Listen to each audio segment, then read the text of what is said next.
E aí pessoal, tudo bem? Meu nome é Leandro Soares, eu já sou cuteleiro há quase 2 anos e hoje eu vim aqui falar sobre a questão do aço 52-100, tá? Normalmente a gente utiliza a barra e também quero mostrar pra vocês a questão dessa faca mais três e mais duas, tá? Eu vou falar sobre a questão da minha experiência que eu tive com ele, o que eu pude presenciar ao utilizar ele, passar um pouco dos meus conhecimentos sobre o que eu tive e descobri ao utilizar esse tipo de aço. Essas são as três facas, tá? Que eu tava falando no vídeo junto ali ao vídeo que eu vou mostrar, que eu ia mostrar pra vocês, tá? Isso aqui trata-se de uma Hunter. Essa é uma gaúcha com estilo cabo fechadura, no caso.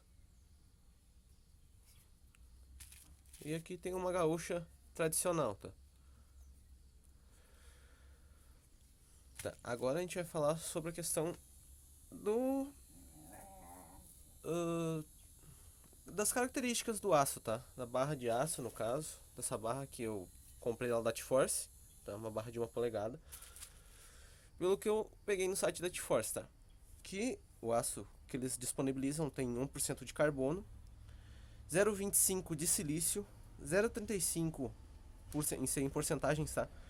0,35 de manganês e 1,40 de carbono, tá?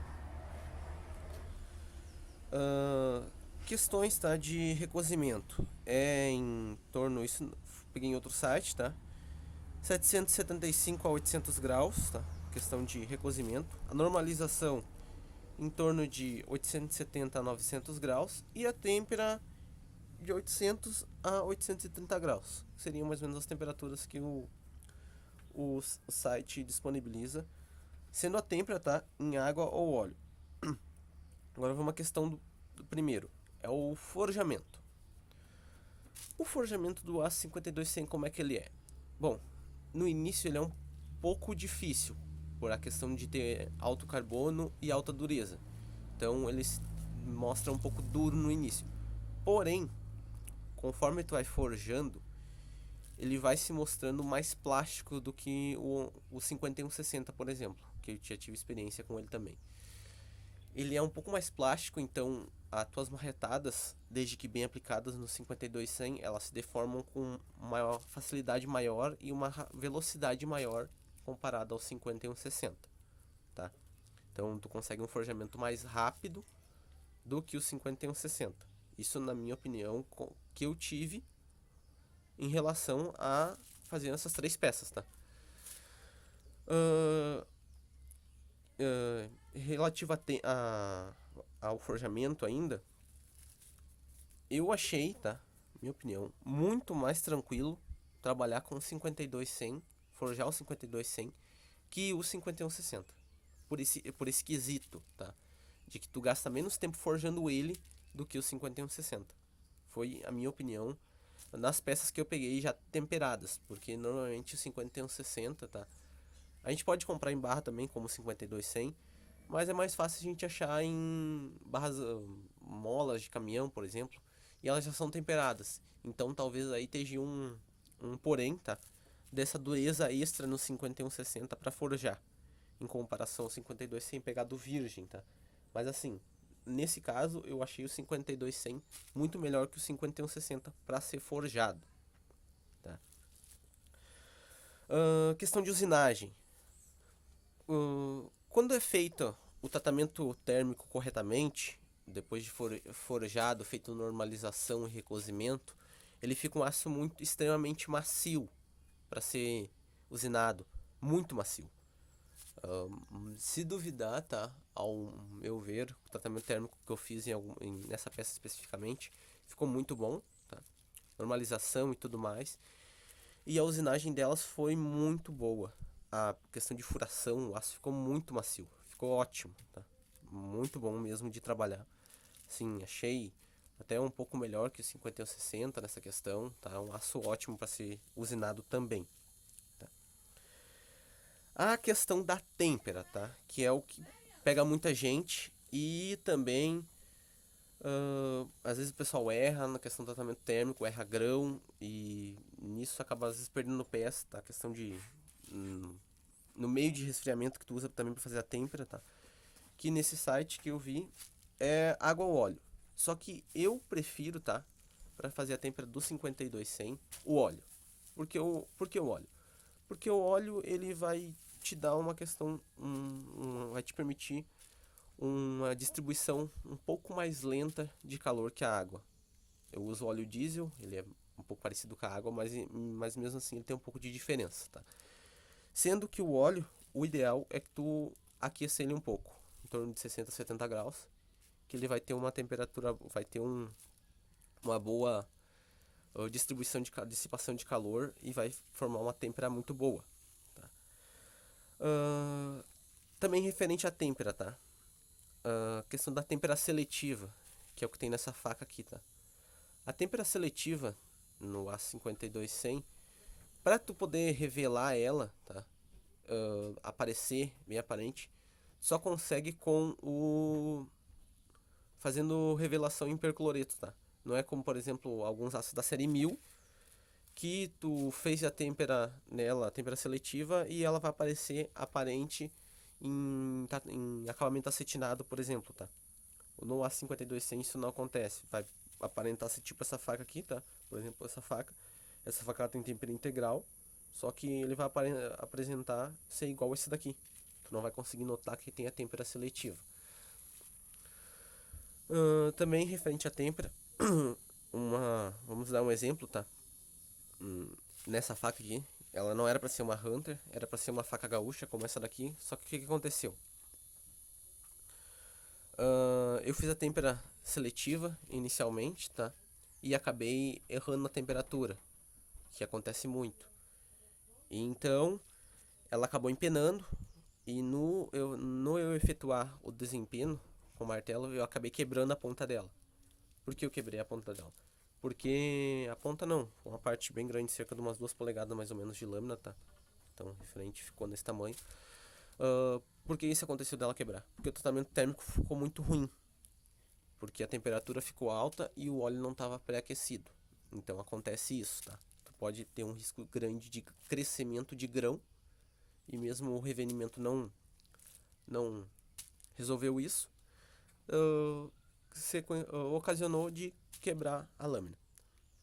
Outra coisa também que acontece, tá? Quando a gente tempera e a têmpera acaba não pegando, por exemplo, tu achou que estava na temperatura de têmpera e não estava. Fez fez o resfriamento ali em óleo e uma parte dela, por exemplo, normalmente às vezes a parte de trás não pegou têmpera. Toda ela pegou, menos a parte de trás.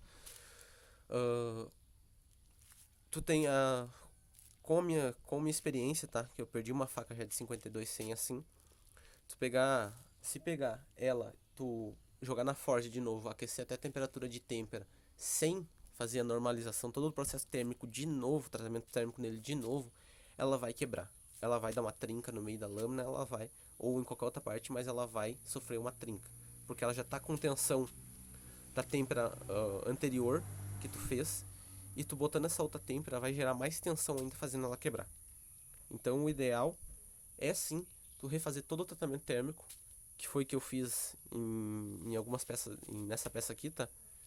Pra poder fazer essa seletiva. Eu tive que fazer isso nessa aqui também, tá? Tive que fazer isso, a têmpera não pegou nenhuma das duas, então eu tive que refazer todo o tratamento térmico, ou seja, normalização, 2 ciclos de normalização e um de recozimento, para poder refazer a têmpera dela, para não ter o risco de a peça trincar e tu perder a peça completa, tá?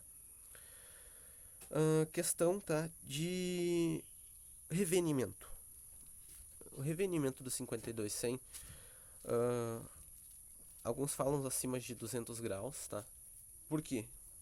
Porque acima de 200 graus, para ele ficar naquela cor azulada e ficar mais macio de ser afiado depois de acabado. Tá? Ele vai ficar com aquela cor azulada, mas no meu forno, tá? Que ele chega até 230 graus. Eu aconselho que, se possível, se tiver um forno que chega a 250, que faça perto dessa temperatura. Porque ele aqui, fazendo ele perto de 230, tá? Ela fica naquela cor azulada e mesmo assim ela fica mais dura que a Shaira. Ela fica muito difícil de ser afiada. Então, uma faca para um cliente, uma faca dessa que fica muito duro, um aço muito duro, depois que ele perde o fio que a gente faz para entregar para ele, ela fica mais difícil de afiar. É necessário uma pedra. E normalmente alguns clientes não têm pedra de afiar, tem mais a Shaira, e ele não vai conseguir fazer essa afiação, tá? Então o ideal é que tu faça acima de 250, se possível, para ficar bem macio, para ser fácil de poder ser reafiado. A questão do acabamento, tá? Pelo que eu notei, no acetinado, tá? Ele fica um acetinado mais bonito que o do 5160, por ter a questão de ter um pouco mais de carbono. De carbono não, de cromo. Essa porcentagem maior de cromo permite que o acabamento fique mais, digamos assim, mais polido, mais brilhoso. Então ele dá uma aparência muito mais, uma estética muito mais bonita que o do 5160. Também relativo à questão de cromo, tá? Ele é um pouco mais resistente, tá? À oxidação que o 5160. Mesmo molhado, que é a questão dessa faca aqui, tá? Essa aqui é a minha de uso pessoal. Ela tá um pouco sim oxidada. Ela foi um pouco molhada e ganhou uma oxidaçãozinha. Mas, tá? Ela é muito mais difícil de oxidar. Que essa aqui ela ganhou. Ela ficou um certo tempo maior dentro da água. Eu tava fazendo um trabalho e ela acabou ficando dentro da água mesmo. E ela mesmo ficando dentro da água, ela demorou a criar esses pontos de oxidação. Já em comparação ao 5160, ele cria essa oxidação muito mais fácil, 5160 ou alguns ácidos da série 1000, porque tem um baixo teor de cromo e acaba não tendo essa resistência total, essa resistência maior à oxidação, tá? Mas isso não acaba, não desvaloriza o poder de corte ou a questão da qualidade do aço. E é isso aí. Gostou do vídeo? Curte aí, compartilha e até a próxima.